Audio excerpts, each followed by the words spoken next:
Hello student, welcome to my channel. बेटा हम लोग क्या डिस्कस कर रहे थे? रिस्पायरेशन हम लोगों ने डिस्कस किया एरोबिक रिस्पायरेशन, दूसरा हम लोगों ने डिस्कस किया एनारोबिक रिस्पायरेशन। ठीक है, तो आज हम लोग डिस्कस करेंगे ईटीएस मतलब इलेक्ट्रॉन ट्रांसपोर्ट सिस्टम या इलेक्ट्रॉन ट्रांसपोर्ट चेन। ठीक है, चलिए आज हम लोग इसको डिस्कस करते हैं। बेटा हम आपसे ये कहेंगे अगर वीडियो आपको अच्छा लगे तो आप इसे लाइक करें, सब्सक्राइब करें।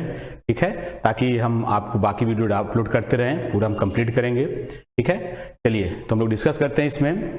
सबसे पहले अगर हम बात करते हैं कि जो हमारा ईटीएस होता है ये कहाँ पे पाया जाता है, तो हम कह सकते हैं ईटीएस हमारा कहाँ पे होता है? Place inner membrane of mitochondria. ये आप ध्यान देंगे, ईटीएस कहाँ होता है? इनर मेम्ब्रेन ऑफ माइटोकॉन्ड्रिया पे होता है। थोड़ा सा हम यहाँ पे मार्क कर लेते हैं क्योंकि ये आपका थोड़ा सा रिफ्लेक्शन पड़ रहा है। चलिए अब हम बात करते हैं ये कहाँ पे होता है? Inner membrane of mitochondria. तो इसके पहले हम बात करेंगे यहाँ पे क्या दो चीजें और होती है। एक होता है आपका NAD, ध्यान दीजिए NADH2, इससे कितने ATP निकलते हैं? 3 ATP का फॉर्मेशन होता है। दूसरा हम बात करेंगे FADH2, इससे कितने निकलते हैं? 2 ATP निकलते हैं। तो ये आप ध्यान दीजिएगा, इंपॉर्टेंट चीज है ये। एक NADH2 से 3 ATP निकलते हैं, एक FADH2 से 2 ATP का फॉर्मेशन होता है। अब एक चीज हम और देखेंगे कि यहाँ पे यूज होता है आपका Fe प्रोटीन। अब इस Fe प्रोटीन को आप कैसे लिखते हैं ये भी हम थोड़ा सा देखेंगे। इसे हम कह सकते हैं आयरन प्रोटीन। क्या कह सकते हैं? आयरन प्रोटीन, ये आप ध्यान दीजिएगा। इसके बाद अगर हम बात करें इसे कैसे लिखते हैं, तो कॉमनली इसे एक नाम और देते हैं, कॉमनली नोन एज, क्या कहते हैं बेटा? कॉमनली नोन एज, तो आप लिख सकते हैं FES प्रोटीन। ध्यान दीजिएगा FES प्रोटीन भी हम इसे कर सकते हैं। अब हम बात करेंगे कि यहाँ पे कौन कौन से आपके इलेक्ट्रॉन एक्सेप्टर होते हैं। तो चलिए हम लोग बात करते हैं इलेक्ट्रॉन रिसेप्टर कौन कौन से होंगे। रिसेप्टर मतलब कि ईटीएस में इलेक्ट्रॉन को रिसीव करने वाले जो कंपाउंड होंगे उसे हम क्या कहेंगे? इलेक्ट्रॉन रिसेप्टर कहेंगे। चलिए देखते हैं हम कौन कौन सा होता है। तो पहला हम बात करते हैं FMN, ये हमारा होता है, इसे हम क्या कहते हैं? फ्लैवोप्रोटीन,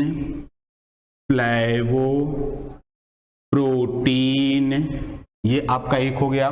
दूसरा अगर हम बात करते हैं कौन सा होता है? FADH2, FAD/FADH2, ये भी आपका होता है। इसे हम क्या कहते हैं? फ्लेवो एडनिन न्यूक्लियोटाइड, फ्लेविन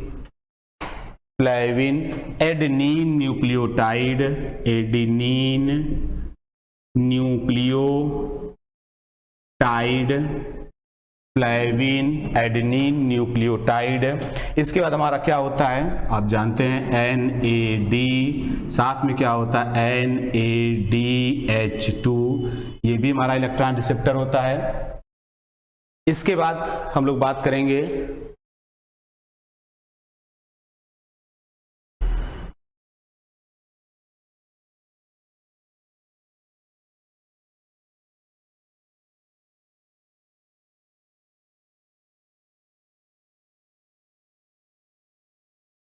चलिए अब इसके बाद हम लोग बात करेंगे और हमारा क्या होता है। तो हम कह सकते हैं ये हो गया आपका। इसके बाद हमारा आता है नेक्स्ट साइटोक्रोम। तो हम लोग यहाँ पे नोट कर लेते हैं अगला साइटोक्रोम। एक मिनट थोड़ा सा और हम लोग क्लियर कर लें।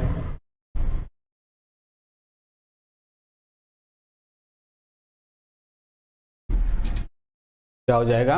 अगला हमारा होता है साइटोक्रोम।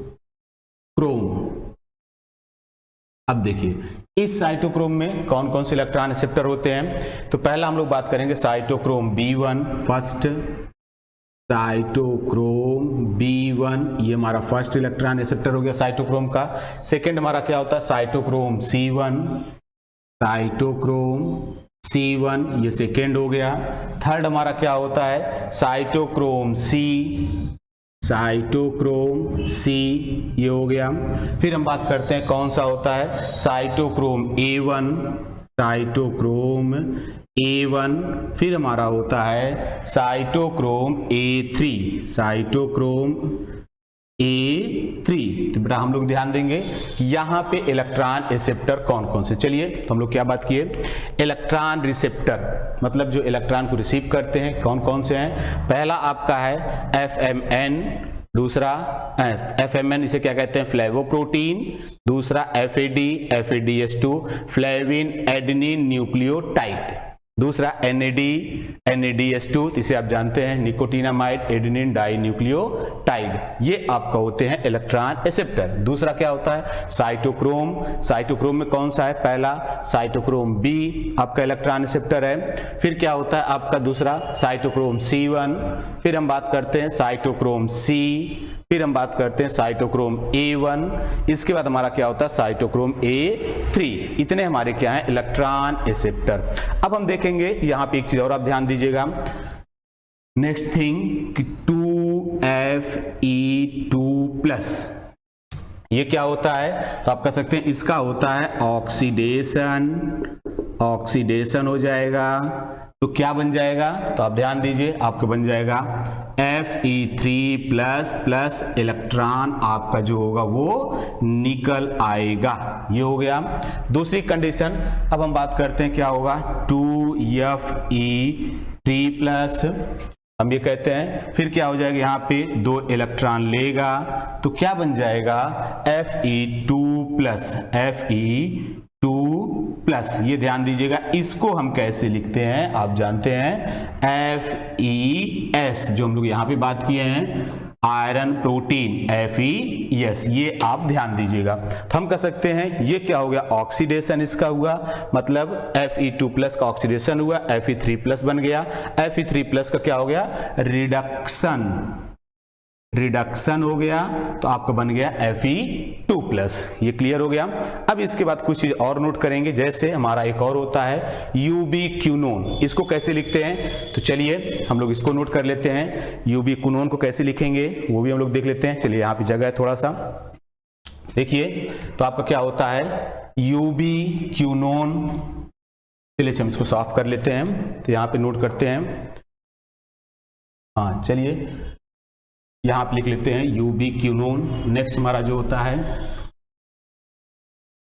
क्या हो जाएगा, यूबिक्विनोन, यूबिक्विनोन। अब इस यूबिक्विनोन को कैसे राइट करते हैं, देखिए यूबिक्विनोन को हम लिखते हैं रिटेन एज UBI, या तो हम ऐसे लिखेंगे या फिर हम कैसे लिख सकते हैं, आपको पता है COQ लिख सकते हैं, ये भी यूबिक्विनोन है, ये देखिए। या फिर हम इसको कैसे नोट कर सकते हैं, या ये काम कैसे करता है तो आप जानते हैं, एक्ट एज इलेक्ट्रॉन रिसेप्टर। क्या क्या लिखेंगे, एक्ट एज इलेक्ट्रॉन रिसेप्टर। ये भी आपका क्या हो गया, इलेक्ट्रॉन रिसेप्टर। इतनी चीजें यहाँ पे इलेक्ट्रॉन को रिसेप्ट करते हैं, चलिए रिसीव करते हैं। अब हम लोग बात करेंगे ETS में कौन कौन से कॉम्प्लेक्स बनते हैं, जिसका आप स्क्रीनशॉट ले लें, फिर हम लोग आगे चलते हैं। चलिए अब हम बात करेंगे कि यहाँ पे कौन कौन से कॉम्प्लेक्स आपके बनते हैं, तो आप हेडिंग डालेंगे ETS 5 complex, ETS 5 complex produced. कितने कॉम्प्लेक्स बनते हैं, 5 कॉम्प्लेक्स यहां पे आपके बनते हैं। या हम कह सकते हैं 5 कॉम्प्लेक्स फंक्शनल, फंक्शनल लिखिए ज्यादा बेटर होगा, ETS कॉम्प्लेक्स फंक्शनल। कितने फंक्शनल होते हैं, 5 कॉम्प्लेक्स फंक्शनल। चलिए अब हम एक एक की बात करते हैं। पहला हमारा है कॉम्प्लेक्स फर्स्ट, कॉम्प्लेक्स फर्स्ट। ये हमारा फर्स्ट कॉम्प्लेक्स कौन सा होता है, तो आप लिखेंगे FMN, FMN। इसे क्या कहते हैं, अभी हम लोग बात किए थे पहले, इसे कहते हैं फ्लेवो मोनोन्यूक्लियोटाइड, फ्लेवो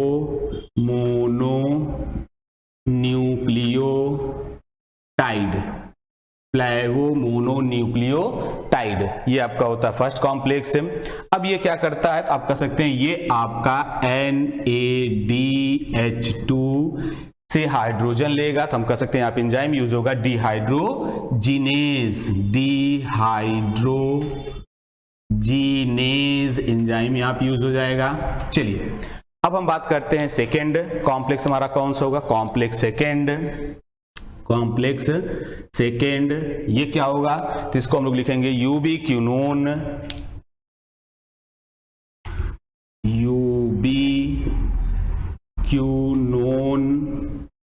हम जानते हैं इसको कैसे लिखते हैं, आपको पता है COQ।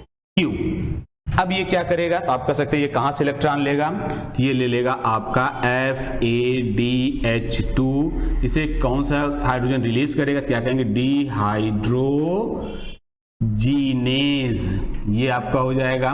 अब हम बात करेंगे कॉम्प्लेक्स थर्ड। चलिए तो हम लोग दो नोट कर लिए, कॉम्प्लेक्स सेकेंड, अब हम लोग आएंगे कॉम्प्लेक्स थर्ड। ये कौन सा होता है, इसको हम लोग लिखेंगे, ये होता है साइटोक्रोम बी। फिर कौन सा होता है, साइटोक्रोम C1। अब इसके बाद हो जाएगा कॉम्प्लेक्स फोर्थ, इसको हम लोग देखेंगे कौन सा होता है कॉम्प्लेक्स 4 में। ये देखिए साइटोक्रोम A1, फिर कौन सा होता है साइटोक्रोम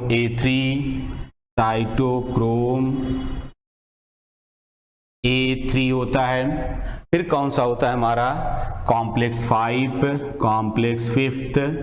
ये क्या हो जाएगा एटीपेज,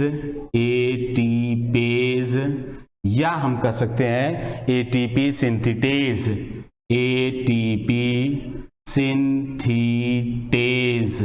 ये हो गया। हम कह सकते हैं हमारे 5 कॉम्प्लेक्स काम करते हैं। देखिए पहला हम लोग बात किए कॉम्प्लेक्स फर्स्ट FMN, जिसे क्या कहते हैं फ्लैवोमोनोन्यूक्लियोटाइड, FADH2 डिहाइड्रोजिनेज, यहाँ पे यूज होता है एंजाइम, और FADH2 से ये हाइड्रोजन लेता है। दूसरा यूबिक्विनोन, इसको कैसे लिखते हैं COQ, और यह FADH2 से हाइड्रोजन लेता है, enzyme dehydrogenase. Third cytochrome B, cytochrome C1। Fourth cytochrome cytochrome A3। Complex 5 ATP synthetase. अब एक चीज ध्यान देना होगा कि ये आपके जो होते हैं, ये दो कंडीशन हम क्या कहते हैं इसे, मोबाइल कैरियर बिटवीन, क्या कहेंगे मोबाइल कैरियर बिटवीन, इसके बीच थर्ड एंड फोर्थ के बीच में क्या होता है आपका मोबाइल कैरियर, कौन सा होता है, तो आप कह सकते हैं साइटोक्रोम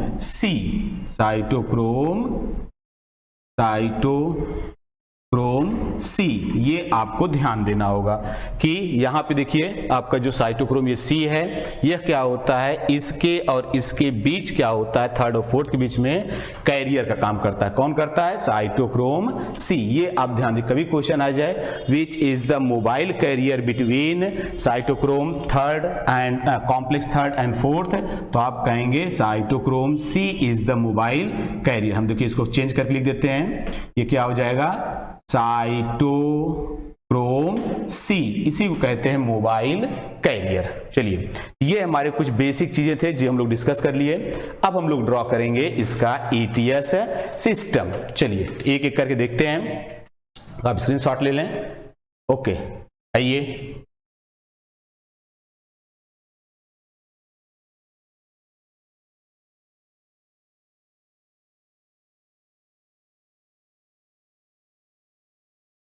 देखिए कैसे होगा। तो हम पहले बनाएंगे पेरी माइटोकॉन्ड्रियल स्पेस, ये हमारा हो जाएगा पेरी माइटोकॉन्ड्रियल स्पेस। ये क्या होता है, हम जानते हैं माइटोकॉन्ड्रिया के दोनों मेम्ब्रेन के बीच का जो स्पेस होता है उसे क्या कहते हैं, पेरी माइटोकॉन्ड्रियल मेम्ब्रेन स्पेस। चलिए अब दूसरा क्या होता है, फिर हम बनाएंगे नेक्स्ट इनर मेम्ब्रेन, ये हो जाएगा आपका इनर मेम्ब्रेन माइटोकॉन्ड्रिया का, तो ये थोड़ा बड़ा बनाएंगे। और लास्ट हमारा हो जाएगा, क्या हो जाएगा, हम जानते हैं मैट्रिक्स, ये हमारा हो गया मैट्रिक्स, ये ध्यान दीजिए। अब हम कर सकते हैं, जैसे आप थोड़ा सा समझिए, ये हमारा होता है माइटोकॉन्ड्रिया की आउटर मेम्ब्रेन, ये हमारा होता है, यहां बना देते हैं छोटा सा।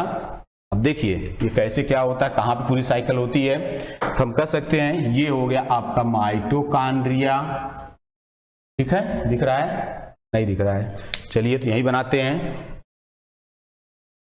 ये हो गया आपका mitochondria, outer membrane, outer membrane होती है, ये क्या हो गया, इनर मेम्ब्रेन,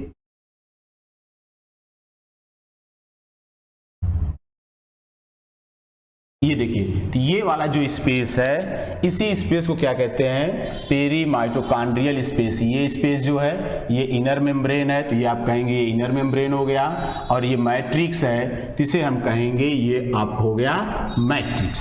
समझ में आ गया। और ये बाहर आपकी क्या है, आउटर मेम्ब्रेन। चलिए तो हम लोग स्टार्ट करते हैं। सबसे पहली कंडीशन क्या होती है कि आपको पहला कॉम्प्लेक्स हम लोग लिखा है FMN, क्या लिखा हम लोगों ने, FMN, ये आपका फर्स्ट है।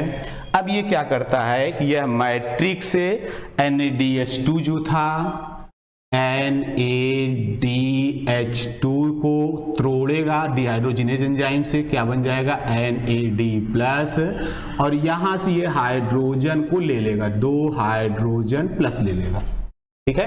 अब देखिए ये 2 हाइड्रोजन लेने के बाद ये कैसा हो जाएगा, तो आप कहेंगे ये रिड्यूस्ड हो गया, क्या हो जाएगा, ये रिड्यूस्ड हो गया।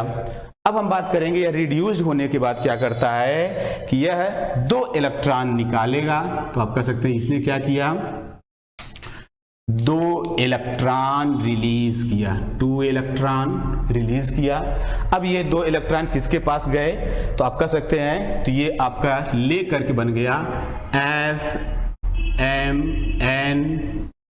FMNH2, ले करके ये आपका ऑक्सीडाइज हो गया, क्या हो गया, ऑक्सीडाइज हो गया। ध्यान दीजिए FMN, अब ये क्या करता है, FMN यहां से ये 2 हाइड्रोजन आपका निकालेगा पेरी माइटोकॉन्ड्रियल स्पेस में, 2 हाइड्रोजन इधर निकाल देगा, ये आपका रिलीज कर देगा 2 हाइड्रोजन। ये जैसे ही 2 हाइड्रोजन रिलीज होगा तो तुरंत हम कह सकते हैं कि ये है, फिर आपका दोनों इलेक्ट्रॉन दे देगा, किसको दे देगा, तो FeS को, किसको देगा, FeS को इलेक्ट्रॉन दे दिया। देखिए अब क्या होगा, ये FeS इलेक्ट्रॉन लेकर के ये दोनों इलेक्ट्रॉन दे देगा, किसको देगा, COQ, मतलब UB क्यूनोन, जो हम लोग पहले नोट किए हैं। जैसे इलेक्ट्रॉन पहुंचता है UB क्यूनोन के पास, अब ये क्या करेगा, 2 हाइड्रोजन लेगा, किससे लेगा, तो हम लोग नोट किए थे FADH2 से 2 हाइड्रोजन लेके बना देगा FAD+। ये देखिए अब जैसे ये 2 हाइड्रोजन लेगा, हाइड्रोजन लेने के बाद ये क्या करेगा, फिर से 2 इलेक्ट्रॉन इसको ट्रांसफर करेगा, और क्या बन जाएगा आपका COQH बनेगा। ये ध्यान दीजिए, हाइड्रोजन ले लिया, और इसके बाद क्या करेगा, अब यह 2 हाइड्रोजन को रिलीज कर देगा, यहां पे 2 हाइड्रोजन आपका निकल गया, ठीक है। अब इसके बाद क्या हो जाएगा, जैसे ही 2 हाइड्रोजन वहां पर निकलेगा, तुरंत यह अपना दोनों इलेक्ट्रॉन, 2 इलेक्ट्रॉन किसको देगा, साइटोक्रोम C1, हम लोग बात किए थे, साइटोक्रोम C1 को दे देगा। अब यह साइटोक्रोम C क्या करेगा, आपको पता ही है कि कॉम्प्लेक्स 3rd और 4th के बीच कैरियर कौन था, साइटोक्रोम C। तो अब ये क्या करेगा, तुरंत 2 इलेक्ट्रॉन दे देगा, इसको, कैरियर को, तो ये आपका हो जाएगा साइटोक्रोम C, ये आपका कैरियर हो गया। अब यह साइटोक्रोम C क्या करेगा, कैरियर का जो काम करेगा, यह 4th को ट्रांसफर करेगा अपना दोनों इलेक्ट्रॉन, 2 इलेक्ट्रॉन इसको ट्रांसफर किया, और क्या बन जाएगा, साइटोक्रोम, हम कह सकते हैं आपका हो जाएगा साइटोक्रोम साइटोक्रोम A3 हम जानते हैं A12 A3, जैसे ही ये आपका बनेगा साइटोक्रोम A2 A3। अब इस कंडीशन में क्या होगा, इसमें अब ध्यान देंगे थोड़ा सा, थोड़ा गड़बड़ हो गया क्या कहीं, 1 मिनट। साइटोक्रोम QH ये हो गया, इसके बाद क्या हो जाएगा साइटोक्रोम B, थोड़ा यहाँ से करेक्ट कर लीजिए, थोड़ा सा गड़बड़ हो गया। अगर हम बात करते हैं तो क्या हो जाएगा साइटोक्रोम QH, यह हाइड्रोजन निकालने के बाद यह 2 इलेक्ट्रॉन देगा, किसको दे देगा 2 इलेक्ट्रॉन, साइटोक्रोम B को, साइटोक्रोम B को दे देगा 2 इलेक्ट्रॉन, ठीक है। अब साइटोक्रोम B क्या करेगा, यह 2 इलेक्ट्रॉन दे देगा, 2 इलेक्ट्रॉन किसको देगा, FeS को दे देगा, ध्यान दीजिए। अब FeS क्या करेगा 2 इलेक्ट्रॉन लेके, अब यह इसको दे देगा, किसको, COQ को दे देगा 2 इलेक्ट्रॉन, ये 2 इलेक्ट्रॉन इसको दे दिया। अब यह क्या करेगा, ये 2 हाइड्रोजन फिर लेगा, तो आप कह सकते हैं यहां से 2 हाइड्रोजन लेगा, और जैसे ही 2 हाइड्रोजन लेगा मैट्रिक्स से तुरंत क्या बना देगा, तो आपको पता है यह बन जाएगा COQH, 2 इलेक्ट्रॉन भी रहेगा इसके पास, ये 2 इलेक्ट्रॉन। अब यह क्या करेगा COQH, आप जानते हैं यहां से ये 2 हाइड्रोजन रिलीज कर देगा। अब ये जैसे ही 2 हाइड्रोजन रिलीज होगा तुरंत हम बात करते हैं ये कंडीशन किस में कन्वर्ट हो जाएगी, तो आपको पता है कॉम्प्लेक्स में आपको चला जाएगा साइटोक्रोम C1। अब हम जानते हैं कि यह इलेक्ट्रॉन जैसे 2 इसके पास आए तुरंत इसके बीच का जो लिंक रिएक्शन था वो क्या था, साइटोक्रोम C, साइटोक्रोम C ये आपका हो गया, हमने बात किया था मोबाइल कैरियर जो होता है ये हो गया आपका। अब ये साइटोक्रोम C क्या करेगा, यह इलेक्ट्रॉन दे देगा साइटोक्रोम A12A3, और जैसे ही यह इलेक्ट्रॉन दोनों देगा साइटोक्रोम A1 A3 को, तुरंत ये क्या करेगा बाहर से, तो आप ध्यान देंगे ये बाहर से क्या लेगा, मतलब मैट्रिक्स से क्या लेगा 1/2 O2 लेगा प्लस 2 हाइड्रोजन लेगा, ध्यान दीजिए 2 हाइड्रोजन लेगा प्लस ये आपको बना देगा H2O, ये आपको बन जाएगा वाटर मॉलिक्यूल, कितना बन जाएगा, तो हम कह सकते हैं ये आपको बन जाएगा 2H2O, ये ध्यान दीजिए, ठीक है। तो अब हम बात करते हैं कि ये आपका होता है ETS। फिर से एक बार हम लोग देखते हैं, देखिए अगर हम बात करते हैं सबसे पहला स्टेप क्या हो जाएगा कि यहां से FMN फ्लेवो मोनोन्यूक्लियोटाइड आपका लिया, तो ये आपको हो गया फर्स्ट स्टेप। चलिए हम लोग बात करते हैं, ये हो गया आपका फर्स्ट स्टेप, यहाँ पे देखिए फर्स्ट स्टेप। अब हम बात करते हैं यह लेने के बाद क्या करेगा, उसको देगा 2 इलेक्ट्रॉन, तो ये हो गया सेकेंड स्टेप। अब देखिए सेकेंड स्टेप के बाद क्या हो जाएगा, FeS को देगा, तो ये हो गया थर्ड स्टेप। अब हम बात करते हैं COQ, ये क्या हो जाएगा आपका फोर्थ स्टेप। अब हम बात करते हैं यूबिक्विनोन के बाद आपका हो जाएगा, क्या बन जाएगा, यूबिक्विनोन के बाद बन गया आपका ये, तो ये जैसे ही बनेगा तो इसे हम क्या कहेंगे 5 स्टेप, ये कौन सा हो जाएगा 5 स्टेप, ये हो जाएगा 6 स्टेप, ये हो जाएगा 7th स्टेप, देख रहे हैं ना साइटोक्रोम Q कितना हो गया 7th स्टेज। फिर आपको बन जाएगा ये साइटोक्रोम C 8, अब यहाँ पे थोड़ा चेंज कर दें हम, ये आपको हो जाएगा 8, ये हो गया 5, ये हो गया 6, ये हो गया 7। अब इसके बाद हम बात करेंगे 8 के बाद आप पहुंच जाएंगे ये साइटोक्रोम C, ये हो गया 9th स्टेप। इसके बाद जब ये इलेक्ट्रॉन देगा इसको, तो ये हो जाएगा 10th स्टेप और ये हो जाएगा 11th स्टेप। चलिए ये हम लोग बात कर लिए, फिर देखते हैं फर्स्ट स्टेप में क्या होगा, ये आपका हाइड्रोजन लेके रिड्यूस होगा और बनाएगा FMNH2। और यह हाइड्रोजन को रिलीज करेगा पेरी माइटोकॉन्ड्रियल स्पेस में, ऑक्सीडाइज होगा, 2 इलेक्ट्रॉन रिलीज किया, FeS के पास इलेक्ट्रॉन जाएगा, FeS क्या करेगा, इस इलेक्ट्रॉन को दे देगा यूबी क्यूनोन, यूबी क्यूनोन क्या करेगा, फिर मैट्रिक्स से हाइड्रोजन लेके बनाएगा QH2, तो ये आपका बन गया COH2। जैसे ये बनाएगा तुरंत क्या होगा, यह आपका इलेक्ट्रॉन दे देगा साइटोक्रोम B को, हाइड्रोजन रिलीज कर देगा। अब साइटोक्रोम B क्या करेगा, इलेक्ट्रॉन देगा FeS को, FeS इलेक्ट्रॉन क्या करेगा, यूबी क्यूनोन को देगा, यूबी क्यूनोन फिर मैट्रिक्स से हाइड्रोजन लेगा, यूबी क्यूनोन H बन जाएगा, यह इलेक्ट्रॉन देगा, हाइड्रोजन रिलीज कर देगा पेरी माइटोकॉन्ड्रियल स्पेस में। अब क्या होगा कि यह फिर से इलेक्ट्रॉन दे देगा साइटोक्रोम C1 को, और साइटोक्रोम C1 क्या करेगा, इलेक्ट्रॉन देगा साइटोक्रोम C को। तो इसे हमने अपने नोट किया था, ये क्या था, मोबाइल कैरियर, क्या था ये, मोबाइल कैरियर, जो हम लोग लास्ट में नोट करे थे। तो ये आपको हो गया मोबाइल कैरियर, ये पूरा आपका, और ये दे देगा साइटोक्रोम A1 और साइटोक्रोम A3, और यहाँ पे ये क्या करेगा, वाटर मॉलिक्यूल लेगा, ऑक्सीजन मॉलिक्यूल लेगा, हाइड्रोजन लेगा, और क्या बना देगा, वाटर मॉलिक्यूल बना देगा। ठीक है, तो ये हमारा क्या हो गया, ETS। अब थोड़ा सा देखेंगे ATP कैसे बनता है। चलिए, तो अब हम बात करते हैं, इसी के साथ थोड़ा सा यहाँ ड्रॉ कर लेते हैं, आप समझिए इस बात को। अगर हम कह दें ऑक्सीडेटिव फास्फोराइलेशन कैसे होगा, तो अगली हेडिंग हम यहाँ पे थोड़ा सा देखते हैं, ऑक्सीडेटिव फास्फोराइलेशन। रब करें इसे, स्क्रीनशॉट ले लें आप लोग। चलिए, अब हम बात करते हैं ऑक्सीडेटिव फास्फोराइलेशन, ये क्या होता है, इसको देखते हैं थोड़ा सा। ऑक्सीडेटिव फास्फोराइलेशन मतलब ATP का फॉर्मेशन। तो हम लोग वही बात करते हैं, ये हो जाएगा आपका इनर मेम्ब्रेन, ये हो जाएगा इनर मेम्ब्रेन, ये देखिए ये यहां से यहां हो गया इनर मेम्ब्रेन, ये हो गया, ये आपका क्या है, मैट्रिक्स। तो थोड़ा सा हम बड़ा बनाते हैं, ठीक है, तो आपको समझ में आएगा।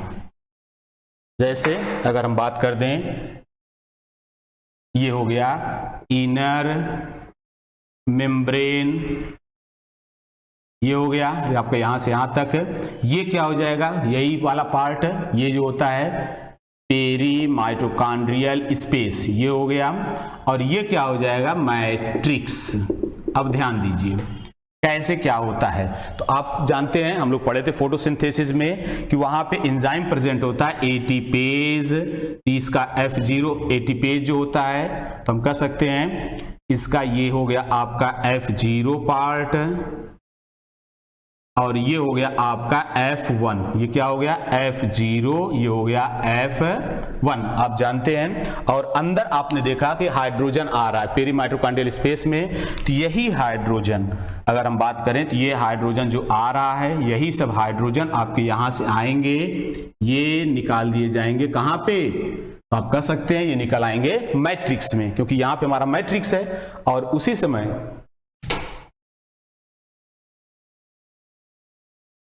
चलिए देखिए यहाँ पे क्या होता है, तो ये हमने बताया, ये आपको हो गया ऑक्सीडेटिव फास्फोराइलेशन में, ये क्या हो गया आपका, ये हो गया पेरी माइटोकॉन्ड्रियल स्पेस, हाइड्रोजन देखिए आ रहा है, हाइड्रोजन आया, ये हो गया इनर मेम्ब्रेन, ये आपका एंजाइम रेट से बनाया गया है। इसके दो पार्ट होते हैं, हम लोग जानते हैं, कीमियास्मोटिक हाइपोथेसिस में पढ़े थे हम लोग। तो ये हो गया F0, ये हो गया F1। अब क्या होता है कि ये F0 हाइड्रोजन को पकड़ता है, कहां से, यहां से, मतलब पेरी माइटोकॉन्ड्रियल स्पेस से पकड़ने के बाद क्या करता है कि रिलीज करता है कहां पे, मैट्रिक्स में। और जैसे रिलीज करता है तुरंत एटीपेज जो क्या करता है, ADP और इनऑर्गेनिक फास्फेट, ये आपका जो F1 पार्टिकल पकड़ के ATP का फॉर्मेशन करता है। यही तो हम लोग पढ़े थे कीमियास्मोटिक हाइपोथेसिस।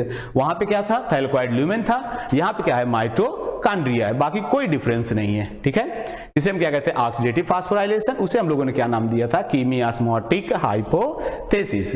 ठीक है, तो ये हम लोग का कंप्लीट हो गया, क्या, ऑक्सीडेटिव फास्फोराइलेशन। ठीक है, तो आप पढ़ें, बाकी जो डाउट्स हो, जो प्रॉब्लम हो, वो आप हमारे कमेंट बॉक्स में लिखें, हम उसे क्लियर करेंगे। और भी जो आप पढ़ना चाहते हैं तो आप बताएं, लेकिन लाइक करना, सब्सक्राइब करना ना भूलें, ताकि हमको मोटिवेशन मिलता है, आप लोग लाइक करते हैं, लगता है कि आप लोग का प्यार है, इसलिए हम कंटिन्यू वीडियो डालते रहेंगे। ठीक है, कोई भी प्रॉब्लम हो तो हमारा नंबर डिस्क्रिप्शन बॉक्स में दिया है, अगर नहीं भी दिखता है तो आप ये मेरा नंबर नोट कर लें, कोई प्रॉब्लम हो तो इंक्वायरी कर सकते हैं 7002225345। ठीक है, ये हमारा कांटेक्ट नंबर है, आप इसे व्हाट्सएप कर सकते हैं, फिर बाकी जो भी डाउट होगा हम उसे सॉल्व करेंगे। ठीक है, तब तक के लिए bye, thanks, have a good day.